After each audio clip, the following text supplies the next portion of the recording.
Tarihin taşlara yazıldığı kent, Kürdistan'ın gizemli kenti Amed. Tarihi kucaklayan, geçmiş ile gelecek arasında köprü kuran Amed, binlerce yıllık birikimiyle tarihseverler için vazgeçilmez bir şehir olmuştur. Yüzünü uygarlığın beşiği, Mezopotamya'ya dönmüş muazzam bir kültürel birikim üzerinde yükselen değerleriyle diğer kentleri kıskandıran bir medeniyettir. Burası Amed, kimileri için kültürlerin buluşma noktası, kimileri için bilim ve sanatla iz bırakmış nadide bir kenttir.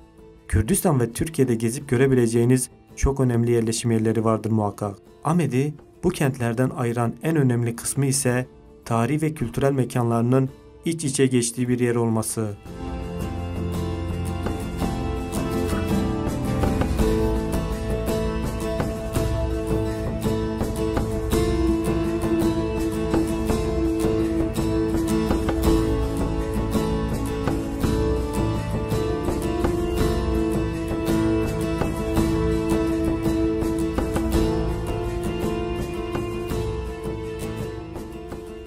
Amed ile bütünleşen mekanlardan biri de Diyarbakır Kalesi'dir. Diyarbakır surları, yöre halkının beden diye adlandırdığı 5 kilometre uzunluğunda surlarıdır. Amed'in 4 merkez ilçesinden birine de adını veren surlar, yerden yaklaşık olarak 10-12 metre yüksekliktedir. Tarihiyle olduğu kadar görsel güzelliğiyle de yerli ve yabancı turistlerin hayranlığını uyandıran Diyarbakır Kalesi'ni görmediyseniz ilk fırsatta gezi rehberinize eklemelisiniz. Arkeolog Şeref Yumruk, Amed'in tarihsel serüveninin yanı sıra kalesini anlatıyor.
Diyarbakır antik dönemden itibaren, hatta antik dönemden önce Neolitik dönemden itibaren yerleşme görmüş bir merkez.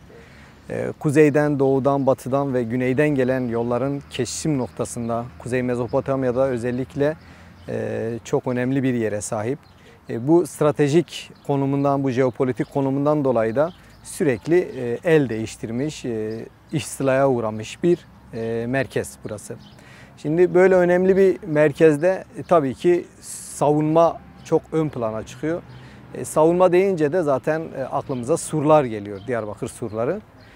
Diyarbakır surlarının ilk kurulumu milattan önce 3750'ye kadar gidiyor.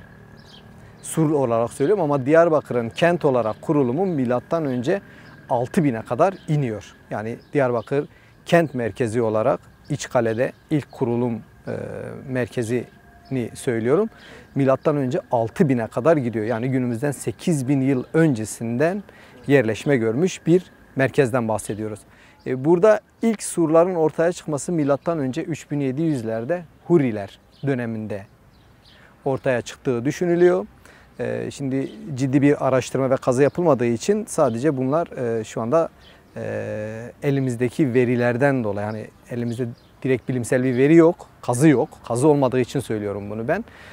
Ama hani milattan önce 3700'lerde Huriler döneminde ilk surların kurulduğu rivayet ediliyor.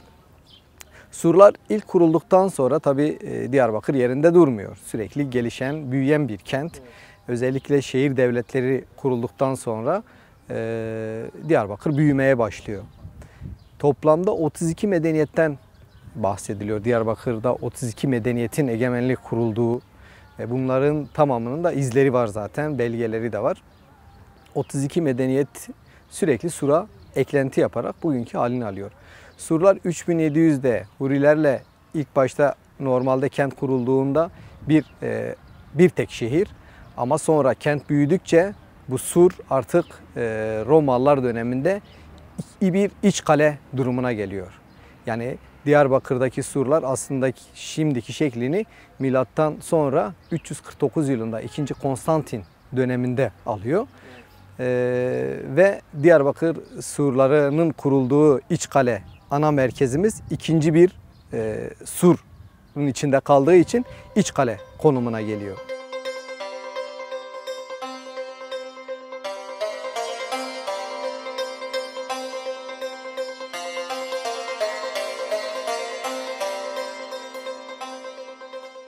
Diyarbakır Kalesi'nin kuruluşu kesin olarak bilinmemektedir. Birbirini tamamlayan iç ve dış kaleden oluşur. Bir sarmaşık gibi kenti sarıp sarmalayarak Karaca Dağı'dan Dicle ile kucaklaşan bazalt platonun doğu kenarında geniş bir düzlük üzerinde yer alır. Arazinin doğal yapısı kalenin şeklini sınırlar.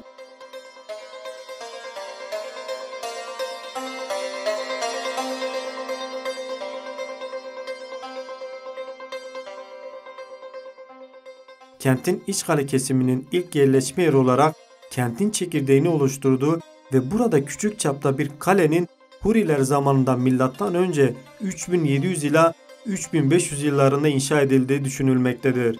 26 medeniyete ev sahipliği yapmış olan Ahmet kenti, kente egemen olan her medeniyetin surları genişletmesiyle surlar milattan sonra 349 yılında Roma İmparatoru 2. Konstantinus zamanında kale yeniden baştan onarılıp güçlendirilerek etrafı surlarla çevrilip bugünkü halini almıştır.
Milattan sonra 366 yılında, 367 yılında Romalılarla Sasaniler arasında çok büyük bir savaş meydana geliyor ve Romalılar bu savaşı kaybediyor. Şu anda yanında durduğumuz Mardin Kapı'yı biliyorsunuz. Mardin Kapı'nın hemen önünden Gazi Caddesi geçiyor.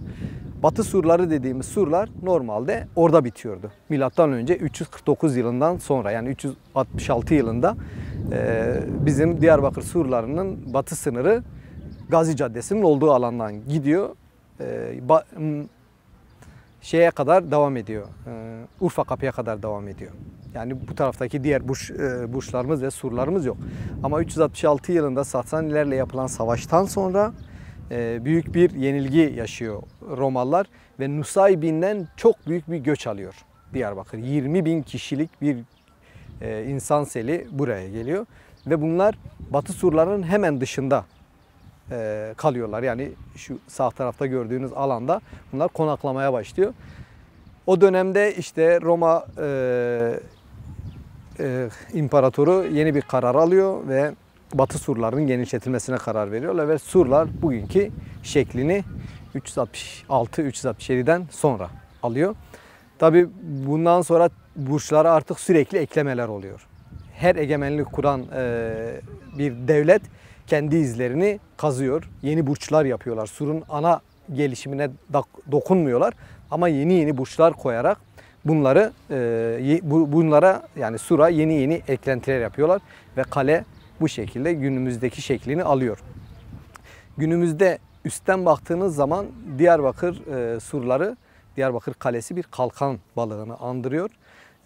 Bununla ilgili rivayetler var. İşte kalkan balığının savunma amaçlı, yani savunmasının çok güçlü olduğunu söylüyorlar. Hani savunması çok güçlü bir yaratık olduğu için suru ona göre dizayn ettikleri söyleniyor. Aslında bu bir rivayet. Doğrusu Diyarbakır bir bazalt platonun üzerinde, biliyorsunuz. Biz Karacadağ platosunun üzerine kurulmuş bir kentiz. Hemen yanımızda Dicle Nehri akıyor. Dicle Nehri antik dönemde belki daha öncesinden bahsediyoruz. Milyonlarca yıl öncesinden bahsediyoruz. Karacadağ patladığı zaman belki de buradan akıyordu. Ama bu platomuz genişledikten sonra Karacadağ'ın lavları bu alanın tamamını kapatıyor. Dicle Nehri de bu gördüğümüz yani bugünkü şeyinden akmaya devam ediyor. Sınırından akmaya devam ediyor. Ve bu sınır zaten Dicle Nehri'nde sonuçlanıyor sonuçta bu bazalt plato. Şimdi hem bazalt hem daha doğrusu hem volkanik bir alan. Volkanik alanlarda çok verimli alanlar mevcut. Hem de yanından Dicle Nehri gibi bir büyük nehir geçiyor. İnsanlar da buraya yerleşmeyi tabii ki görüyorlar kendilerini, yani rahat görüyorlar. Savunma açısından da kolay çünkü yüksek bir platodasınız. Aşağıya baktığınız zaman aranızda 200-300 metrelik bir mesafe var. Yani alttan gelenler, batıdan gelenler, doğudan gelenler böyle bir platoyla karşılaşıyorlar. Ve bunun üzerine sur kurmak daha elverişli ve daha ergonomik ve ekonomik oluyor. Tabii o dönem için söylüyoruz bunları biz. Bu nedenle aslında Diyarbakır surları şu anda Karacadağ platosunun şeklini almış. Yani Dicle Nehri'nin ona bıraktığı sınırları onlar da bu şekilde değerlendirerek surlarını yani bazalt sınırının en sonuna kadar götürmüşler ve kalkan balığı şekli çıkmış.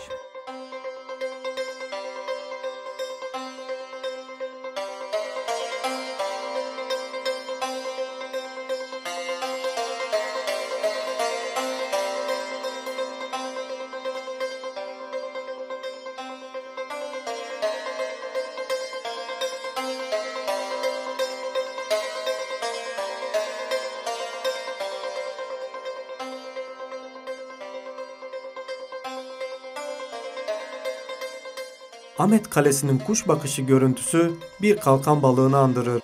Surların üzeri kente egemen olan 30'a yakın uygarlığın izlerini taşıyan oyma ve kabartma motiflerinin yanı sıra onu bir kuşak gibi çevreleyen yazıtlarla bezelidir.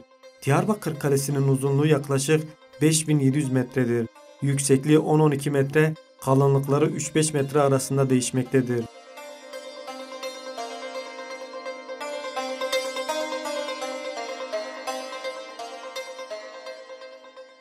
Kare, çokgen ve yuvarlak planlı olmak üzere toplam 82 burca sahiptir.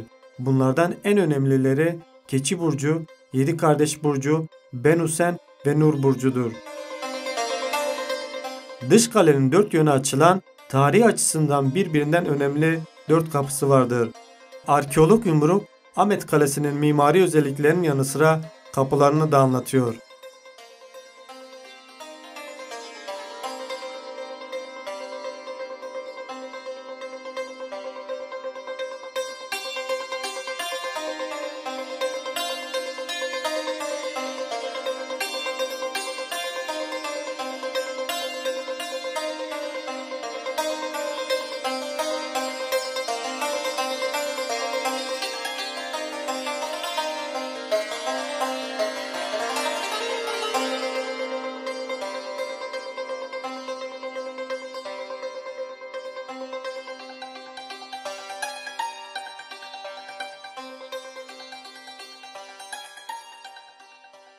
tam yerimiz şu anda Mardin Kapı dediğimiz kapının hemen yanındayız.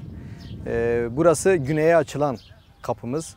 Buradan Mardin'e gidiliyor. Şimdi Diyarbakır surları tabii ki, yani sur demeyelim aslında, Diyarbakır Kalesi. Diyarbakır bir kale aslında. Bir kenti tamamen çevrelediği için kaledir. Diyarbakır Kalesi normalde uzunluğu 5700 metredir. Yani 5,7 kilometrelik bir mesafeyi kapsıyor. Burada 82 tane burcumuz var bu kalenin içinde, surların devamında. 4 tane ana kapımız var. Bu kapılarımız işte önünde durduğumuz Mardin Kapı, batıya açılan Dağ Kapı, onun diğer ismi Harput Kapı'dır. Doğuya açılan Yeni Kapı, Dicle Kapısı. Bir de batıya açılan zaten kapımız Urfa Kapısı, Rum Kapısı dediğimiz 4 tane kapımız var.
Kapılar kentin ana girişleri.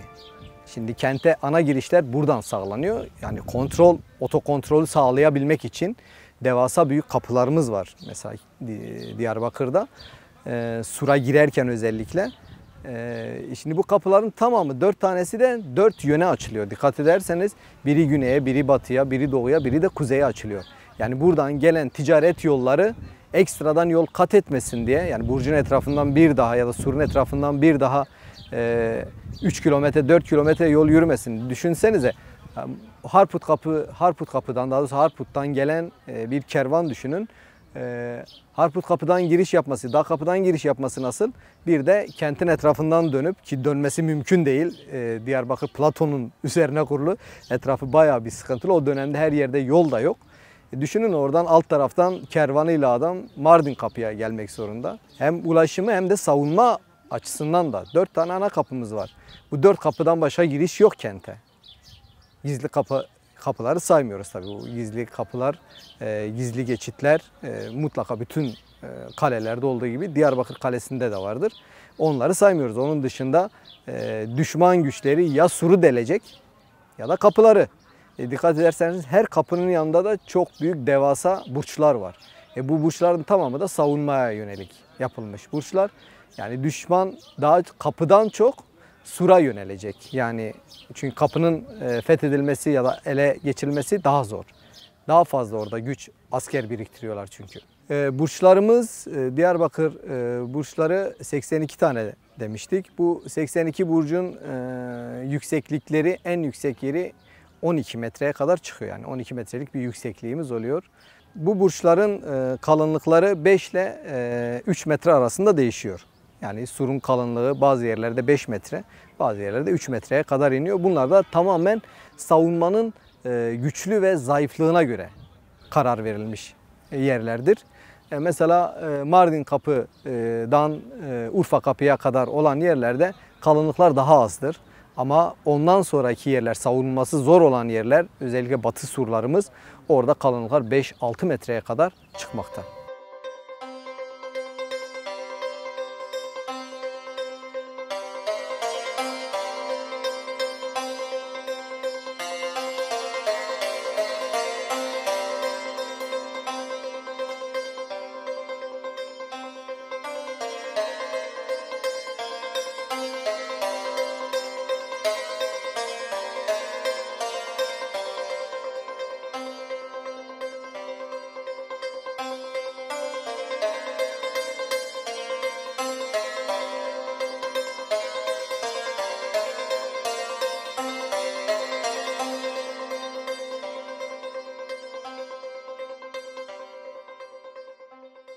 Diyarbakır surları burçlarının büyüklüğü ve yüksekliği itibariyle birinci, uzunluğu bakımından Çin Seddi'nden sonra dünyada ikinci olarak bilinmektedir. 5700 metre uzunluğunda, 10-12 metre yüksekliğinde 82 adet burcu, 4 yöne açılan ana kapıları bulunmaktadır. Diyarbakır Kalesi, burçlar üzerindeki görkemli kabartmalar ve kitabeleriyle dünyanın ender kalelerindendir. Arkeolog Şeref Yumruk, Ahmet Kalesi ile Çin Seddi arasındaki farka dikkat çekiyor.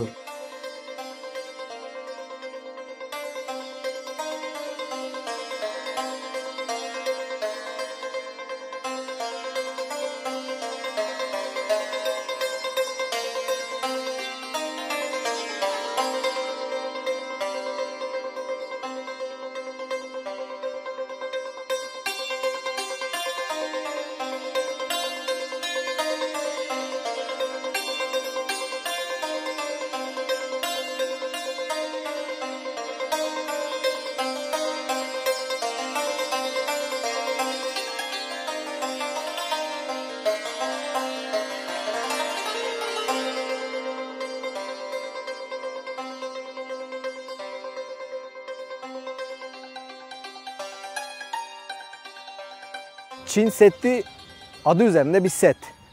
Ama Diyarbakır'dan bahsederken Diyarbakır Kalesi ve Diyarbakır surları diyoruz. Arada tabii ki bir fark var. Çin Seddi bir istilayı önlemek adına kurulmuş bir şeydir, bir settir. Diyarbakır surları bir kentin etrafını çepeçevre kapattığı için kentin içinde bir yaşam var. Yani bir şehrin etrafını kapatıyor. Yani kentle beraber aslında sur da yaşıyor. Ve bunu 32 medeniyetin egemenliğinden görüyoruz. Ama Çin Seddi'nden bundan bahsetmek mümkün değil. Çünkü bir dönemde yapılmış bir şey. Diyarbakır surlarını milattan önce 3700'e kadar götürebiliyoruz. 3700'den günümüze kadar, ki günümüzde de halen müdahaleler oluyor. Ve bunlar da yarına, yani 100 yıl, 200 yıl sonra tarih olacaktır. Yapılan uygulamalar yanlış ya da doğru uygulamalar. Bunlar tarih açısından incelenecek, irdelenecek şeylerdir. Bir örnek vereceğim. 1932 yılında Fransız arkeolog Albert Gabriel, kentin valisi şehire hava girmiyor diye kentin surlarını yıktırmaya başlıyor. Bu hemen yan tarafta Mardin Kapı'nın sağ tarafında burcun, surun bir kısmı yoktur. Dağ Kapı'da yine Dağ Kapı'dan 5 nolu burca kadar surumuz yoktur. 5 nolu ile 10 nolu arasında yine kesintiler vardır. Bunlar o dönemin valisi tarafından kente yani hava girmiyor diye bir akıl tutulmasıyla yıktırılmış, yok edilmiş bir şeydir, uygulamadır. Yani Albert Gabriel'den olmasaydı belki de şimdi surların çok az kısmına sahip olacaktık. Çünkü o valimiz, o dönemin valisi kendi aklıyla 3000 5700 yıllık bir mirası yok edebilecek yetkiyi kendinde görebiliyor. Aslında bunların hiçbiri bize ait değil. Yani bize ait değil derken yarına ait bunların hepsi. Bizim sadece bir yükümlülüğümüz var, sorumluluğumuz var. Biz bunu düzgün bir şekilde yarınlara aktarmak zorundayız. Bizim misyonumuz bu olmalı.